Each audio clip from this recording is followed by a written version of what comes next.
Okay, it's June 30th and it's end of the second quarter of 2021. And let's have a quick chat about the UK economy and housing in the main. We have super high inflation across the board in UK and not much wage growth. Let's have a quick look at the wages on offer in the UK. The average salary is 29,600 per year or 1950 a month. Not very high, is it? And we here have the dentists topping out at 72 grand a year. Engineers 48, pharmacists 40,000, nurses 31,000. And as we go down, we see even a computer technician only earning £23,000 a year, right? Secretary 22, kind of admin. Nanny 19,200. Look at his wages, absolutely depressed. Bank accountant 36,000. Chartered accountant, even a super qualified accountant 35,000. Right. Medical secretary 22,500. As we go down, construction should be actually quite good. Bricklayer 31,800. Builder 31,000. So getting paid more than a white collar employee. Architect, qualified architect 37,500. PE teacher 32,000. Aerospace engineer, super highly qualified profession 48,000. And environmental engineer 45,000. You kind of get the idea. Let's have a look at what a doctor can earn: 76,300 after 10, 12 years of training. Computer tech, look at this, 23,300. So you get the general idea. Super depressed. And if we go down into retail, look at this. Kitchen assistant, 16,000. That's probably £8 an hour. £8 an hour. Look at these scientific jobs. Oh boy. Biologist, 27,000. The chemist, 25,000. Okay, yeah. It's not that highly rewarded living and working in the UK, right? And this is the United Kingdom House Price Index. We're at records. The Halifax House Price Index in the United Kingdom rose 9.5% from a year earlier in May 2021, the most in nearly 7 years.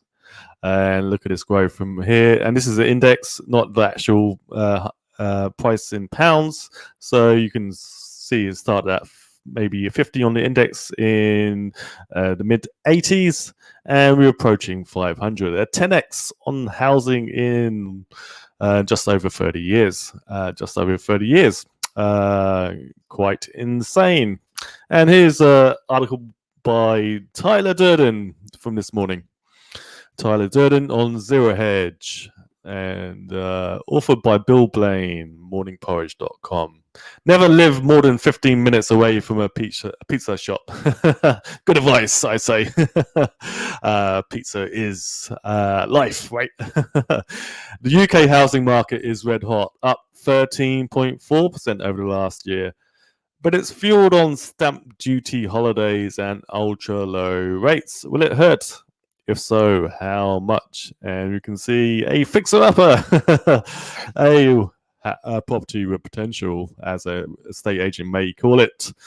I was going to write about gigafactories, lithium mining, and other dinosauric investment myths this morning, but the first thing that caught my eye this morning was very earnest young economist from some bank in the city commenting on the 13.4% annualized rise in UK housing prices.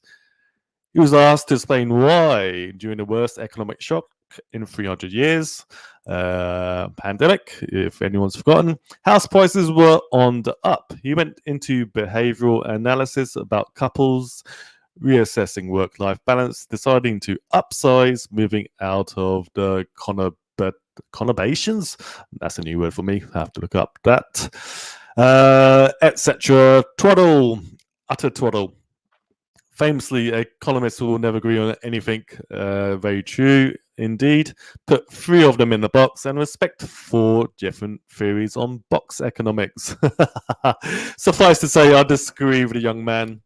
The reason UK house prices have risen is largely a matter of distortions.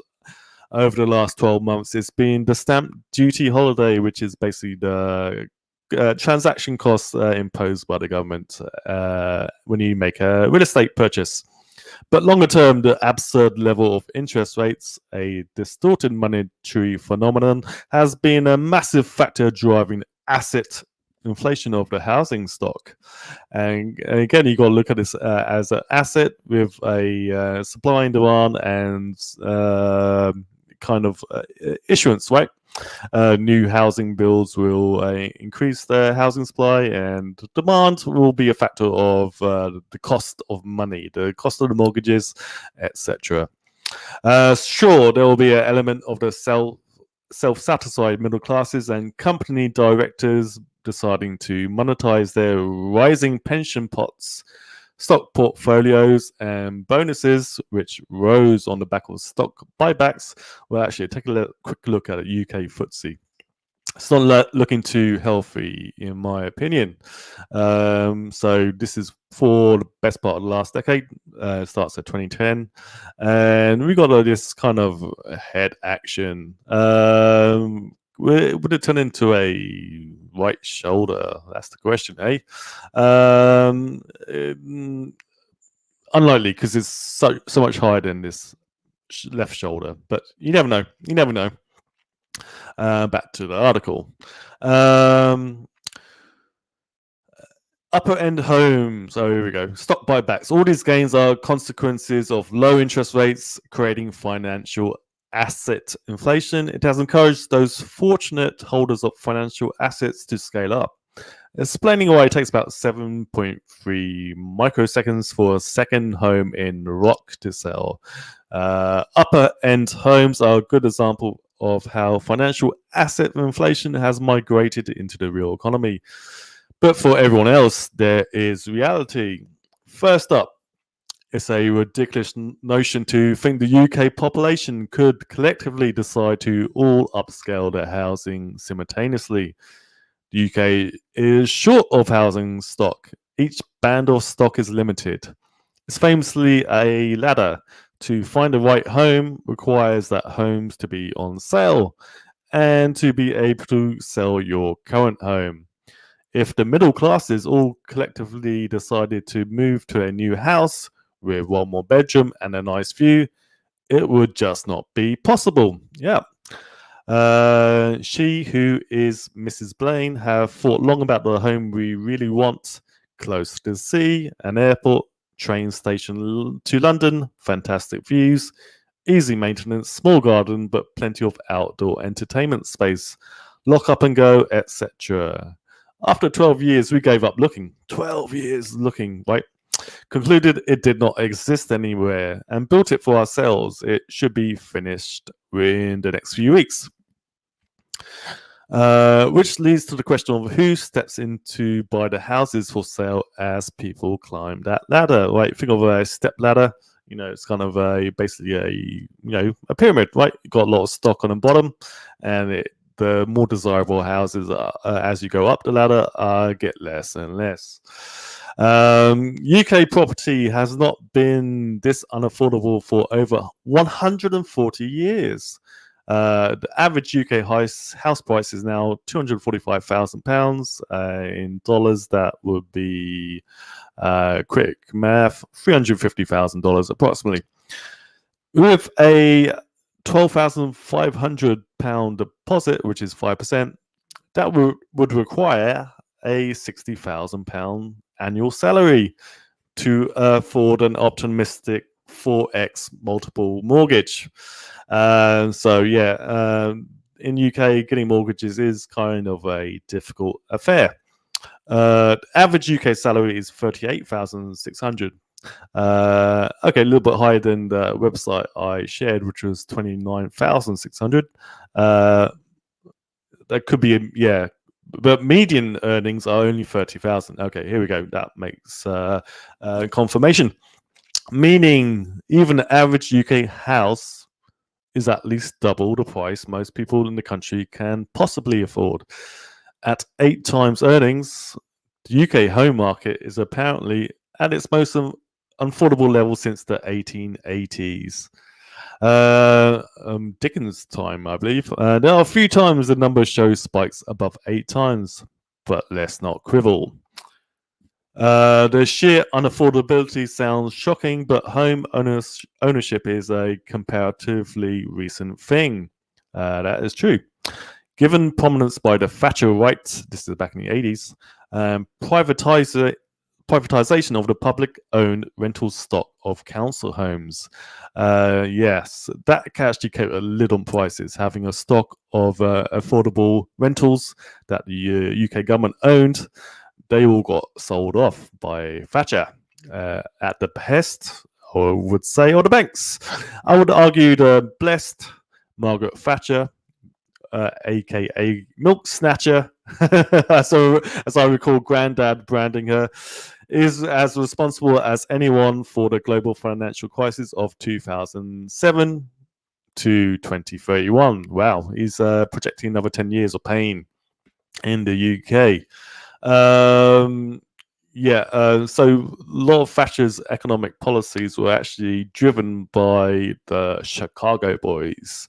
I think that is Freeman, who kind of prototyped the privatization of government assets or national assets in Chile first, and then exported that to the UK. So after Thatcher, the milk snatcher encouraged everyone to load up on mortgage debt to buy their own home. Previously, we were a nation of renters, making rentiers rich. Today, private sector renters now outnumber social renters. Of course, most people who own a house quickly build up significant equity embedded in their current home. Especially when prices rise 13% per annum. The total value of the housing stock is around 7.6 trillion pounds. Total outstanding UK residential mortgages are about 1.5 trillion. So this is how you get the leverage into the system, right? I mean, meaning there is a notional 6 trillion of housing equity. That's actually quite high. Something the bankers, I'm sure, are eyeing up with glee. Historical data shows any corrections in UK's housing stock prices are usually quickly reversed, usually within 24 months. That £6 trillion of equity is probably literally safe as houses, supported by the massive demand for UK housing for those on the ladder. Those trying to climb on, and by other buyers overseas, owners seeking to own assets in the politically stable UK, and by financial asset buyers owning housings to rent to generate returns. It's a pretty safe asset class, but despite the 13% gains this year over the long term, equity markets would typically outperform the housing market, which is why I don't own any rental property, but do invest in property companies. However, let me go back to my original comment. UK housing stock and prices are distorted by low interest rates, government distortions, and other factors, rather than social nonsense like couples around the country deciding to go find nicer schools in the country, right? The main driver is the economic incentives of the asset being that of the house. The reality is when interest rates are artificially low, you'd be mad not to abuse them to acquire assets on leverage. So you're putting 12,500 down to buy a £250,000 asset, right? With 5% down. That's what's driven stocks higher, ultra low bond yields, forcing investors to take more and more risks in other markets. Markets including equities, which are stocks and shares, to generate returns. Ultra low mortgage rates where available encourage home buyers to over leverage. This where the real behavioral science comes in. When a convenient excuse like the pandemic occurs, this has the effect of reinforcing what you want. Then it suddenly becomes much easier for the home buyer to justify to degree of over leverage they are taking on. Think about it. What's not to favor buying a bigger home when the devil is whispering in your ear? You will be working from home for years. Interest rates will remain low forever. The pandemic won't kill your job. The kids will love the new school, etc., etc. It's just another variation of the old theme. The housing market has but one objective: to inflict a maximum amount of pain on the maximum number of participants. He injected the housing, but the market, any type of speculative market, has one objective, right? Inflict pain. This time next year, you will probably find yourself catching the least reliable 2-hour train service in the world to London each day, as offices come back, as people start working back in the high sky rises, right? Your partner hates you, as people move from London into the country, right? That's what he's describing. Your partner hates you because they have to drive the kids to school each day because the local council cut bus subsidies, and your dream home is being eaten by woodworm and you can't extend it because a newt was spotted in the dried up pond 12 years ago. Welcome to reality. Okay. Anyway, hope you enjoyed that about UK housing and UK economy. It's a little bit tough around here. High inflation across the board again, and depressed wages. I hope you guys doing okay. I hope you guys are surviving this economic strife. Things are definitely a change, right? Lots of change are occurring in the economy, in finance, and money. So it's best to be aware of these things, right? Anyway, I shall end it there. Cheers, guys. Thanks for watching. Peace, Balaji.